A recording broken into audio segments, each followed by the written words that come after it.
Sore dah.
kita masuk bacaan hari ini.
Jadi pada bacaan Injil yang diambil dalam Injil Matius bab 18 ayat 1 sampai 35.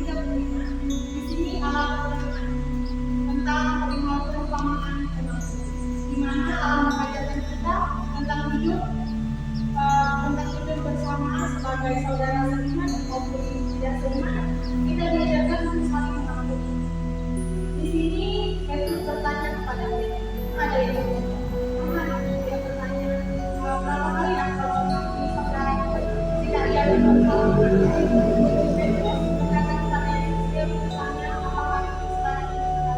Tapi di situ Yesus bukan sebanyak 7 kali, melainkan 70 kali 7 kali. Maksud di situ ialah artinya kita memaafkan saudara, memaafkan orang lain yang bersalah kepada kita, bukan sekadar hanya sebatas angka, harus 7 kali, harus 6 kali, 3 kali, tidak sebanyak itu. Tetapi jelasnya itu bahwa sebanyak 70 kali itu bukan perihal tentang angka, tapi perihal tentang tidak ada batas dalam pengampunan.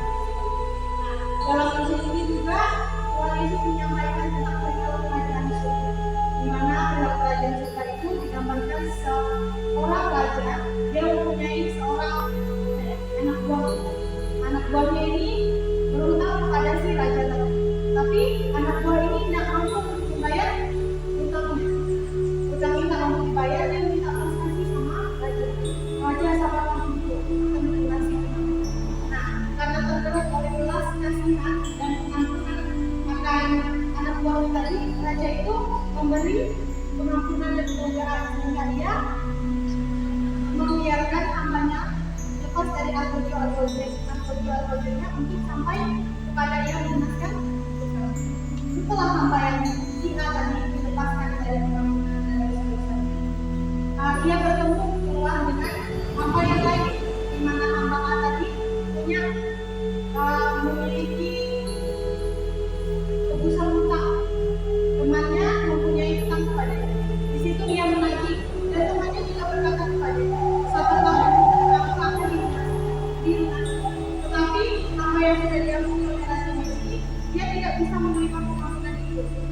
dia malah mencuri kawannya, dan teman-teman yang lain melihat dia, maka dia memberi laporan kepada raja tersebut. Nah, raja tersebut mengetahui hal itu dan dia sangat marah. Dia marah. Padahal hamba tadi yang telah dia tugaskan, dia berpengampunan atas utang-utangnya, dibuat seperti keadaan itu, tapi dia berbuat kepada sesamanya tidak adil seperti yang dilakukan oleh raja. Nah, disitulah dia memberi Yesus memberi perintah kepada kita, seperti kita mengampuni, seperti itu juga lah Allah mengampuni kita. Maka sebagai pengikut Kristus kita diajarkan untuk mengampuni sama supaya Allah mengampuni kita. Seperti itulah inti dari bacaan yang telah kita bacakan. Jadi teman-teman bisa mengenal apa yang bisa kita dengar dan kita ambil pemisahan dari bacaan tersebut. Secara garis besar yaitu tentang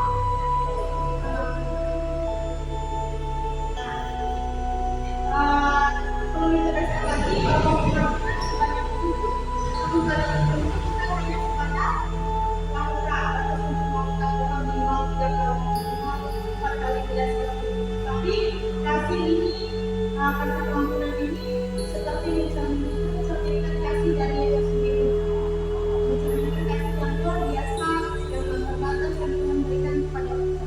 Sehingga kita yang ada di sini, yang berada di sini, terus mencerminkan kasih Yesus itu dalam hidup kita sehari.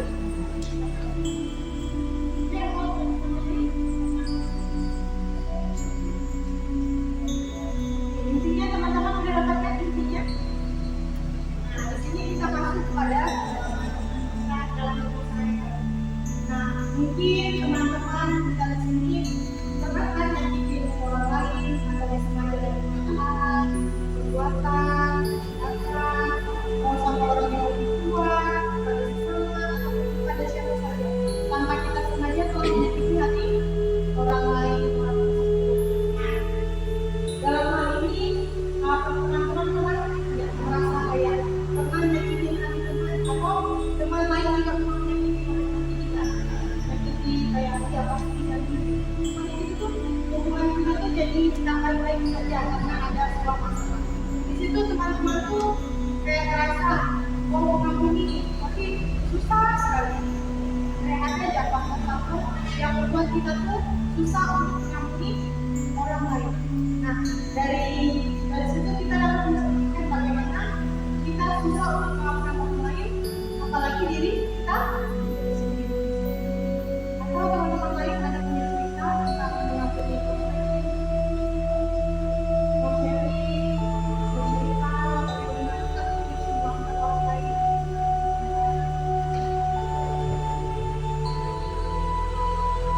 Ya, di sini saya bercerita. Dulu saya itu saya sering dikali sama teman. Entah karena hidupnya salah paham. Kalau sekarang itu kan berjanji kalau itu menjelaskan sampai pada cara berapa ini yang baik. Nah, dari perkalian itu menyebabkan kami tidak hubungan tidak baik-baik, tidak kayak bersuara seperti itu. Nah, pada saat sebelum berkelahi punya masalah kami itu berteman tuh kayak kalau cewek-ceweknya kayak teman tuh kayak kayak mengajarkan gitu kan, kayak makan nggak seperti ini dan kayak nasihati kayak apa ya, kayak persahabatan yang sehat lah, saling support, saling semangat, saling kalau cerita dan lain sebagainya. Nah, itu tiba-tiba ada ini sebelum kelainan kita semangat makan kayak suka mau cerita terbuka gitu. Tapi setelah ada perkelahian itu, di situ situasi yang saya ada itu kayak kayak ini ya. Kalau kemudian ada yang malas, ini bawa pasti kayak rasa sebelum perkelahian itu kayak senang kan, ya aman. Tapi setelah perkelahian itu kayak nggak enak, kayak ada yang lain, kayak nggak enak kayak. Nah, di situ tuh kayak ngerasa apa kalau sama aku, tapi kan dia kalau teman, tapi kan ini ada aja. Nah, di situ lah tantangan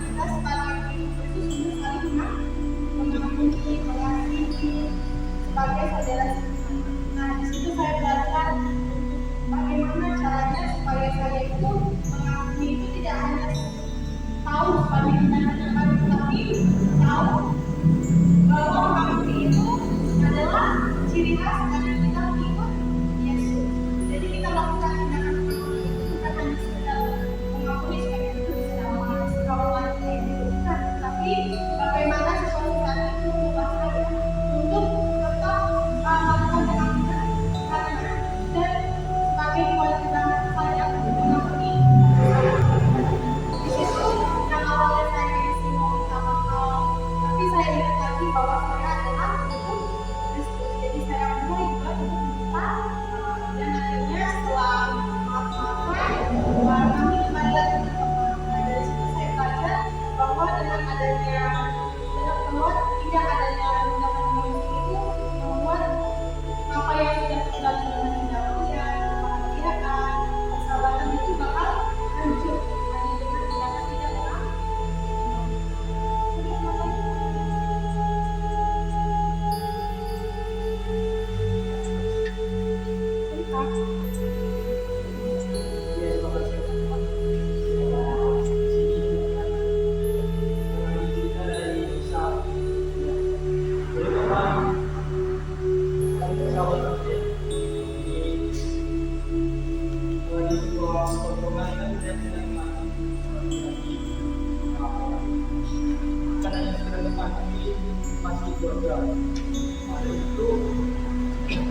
Pertemanan saya dengan dia sangat baik, tapi seiring berjalannya waktu, teman saya ini yang sangat punya keluarga itu, dia seperti yang menjadi yang saya tahu itu ketika ada keluarga dia dengan kita sama keluarga dia, tapi kan saya yang tidak. Dari situ saya tahu bahwa orang ini tidak baik. Tapi saya sebagai orang Katolik ingin mengambil Yesus bahwa kita harus saling mengasihi, saling memaafkan. Kalau kita memaafkan seseorang itu bukan berarti kita kalah, bukan berarti kita merasa dia tidak bersalah. Walaupun kalau dia menjadi kita itu benar, dan kita harus sesuai dengan kita dan ajaran-ajaran itu saja bisa mengampuni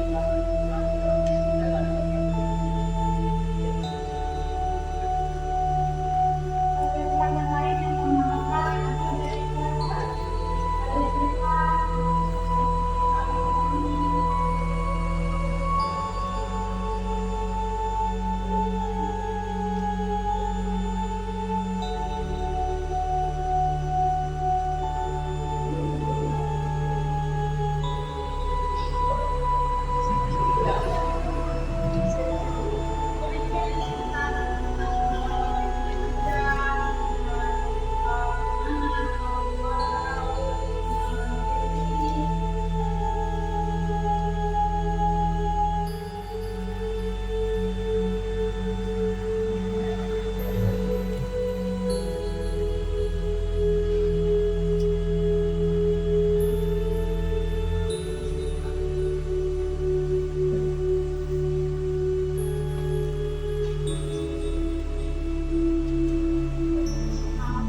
Dari dua cerita ini mengajarkan kita bahwa dengan mengampuni orang lain itu adalah perbuatan yang sangat susah untuk kita lakukan.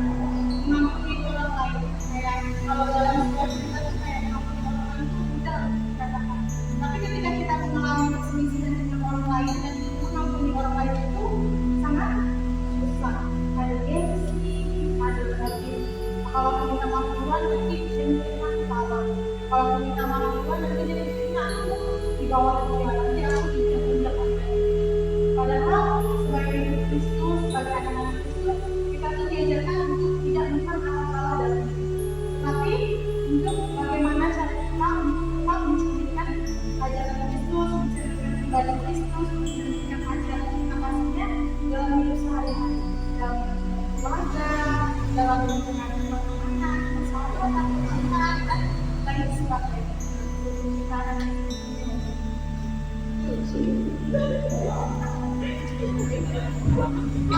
aku ada pengalaman pacarnya salah yang lebih yang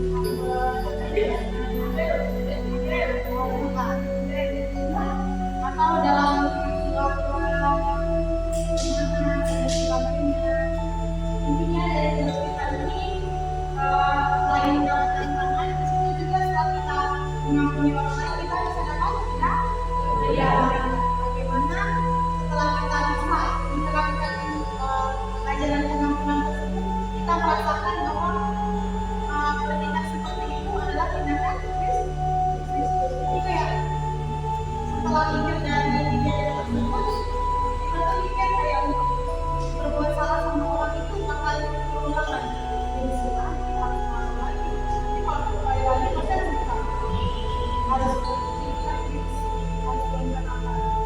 selanjutnya dari itu kalau ketemu sama orang itu bagaimana kita baca harus saling mengerti, memahami, dan harus kayak aku yang dipahami, harus aku yang benar-benar, tapi kita harus sama-sama benar sama-sama benar. Dalam hidup sehari-hari memang tindakan seperti kasih itu sangat sulit untuk dilakukan. Dalam lingkungan keluarga juga pasti nggak usah jauh-jauh lah, kita dalam diri kita sendiri untuk mengambil diri sendiri pasti sulit kan. Mencintai diri sendiri sudah apalagi mencintai orang mulai. Nah, dalam ajaran kasih memang kita tidak hanya untuk hal yang melakukan pengampunan, tapi pengampunan ini dimulai dari mana timbul masalah. Timbul masalah pengampunan pasti ada kesalahan. Nah, agar pengampunan tidak muncul, agar pengampunan tidak dikabulkan, pasti kita usahakan untuk tidak melakukan kesalahan. Nah, sebagai anak muda kita sudah melakukan mana yang baik, mana yang buruk, baik itu relasi kita sama Tuhan atau relasi kita sama manusia.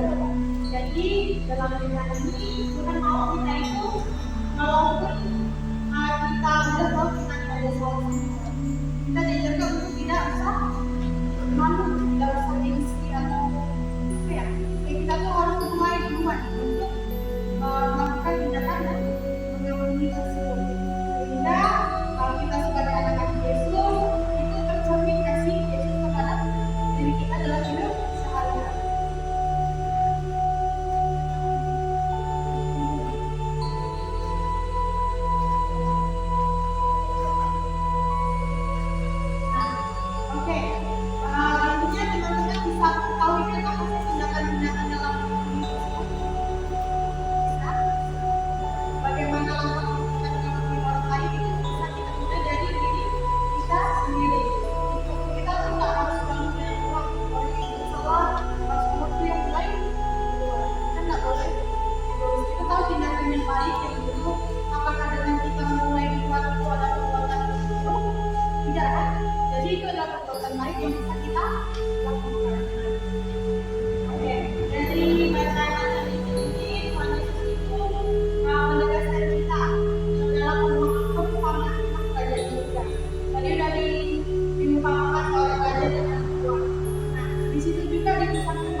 kita berdoa agar gereja selalu menjadi tanah dan rekonsiliasi dunia.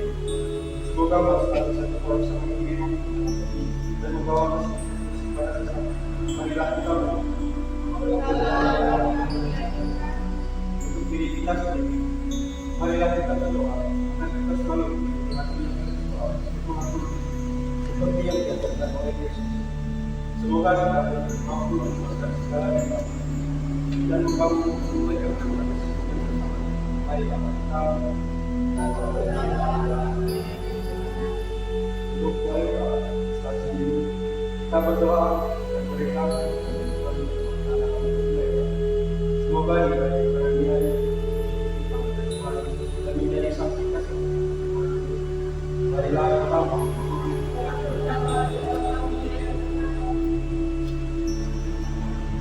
Ya Bapa, semoga selalu kau kami memperhatikan. Semoga akhirnya dalam iman-Nya kami memperhatikan. Dengan kata Kristus Tuhan. Amin.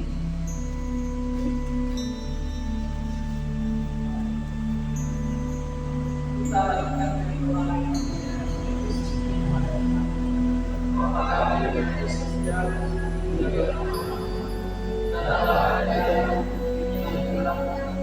di atas misi kita berilah kami rezeki dan menjaga keselamatan seperti yang kami lakukan.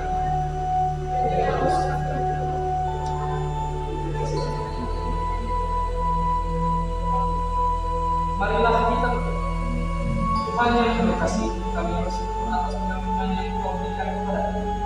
Bantulah kami untuk mengampuni sesama seperti Kau telah mengampuni kami. Berilah kami kekuatan dan keberanian untuk melepaskan rasa sakit dan berikan kembali dengan yang bersama. Semoga kasih Tuhan yang menolong kami dan membawa damai dari Kristus Tuhan. Marilah kita mengucapkan Tuhan. Semoga Tuhan berserta kita.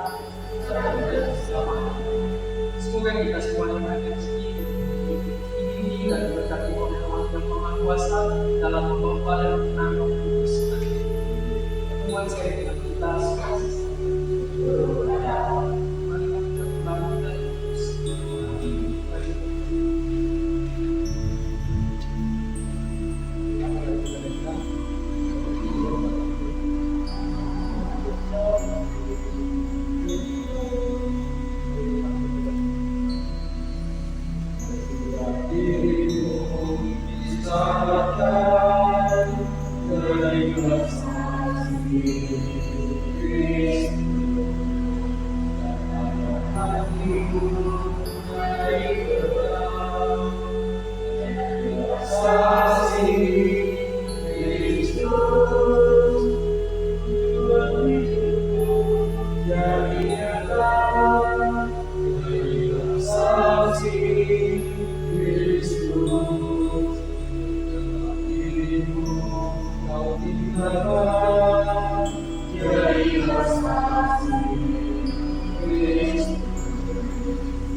Kristus, kau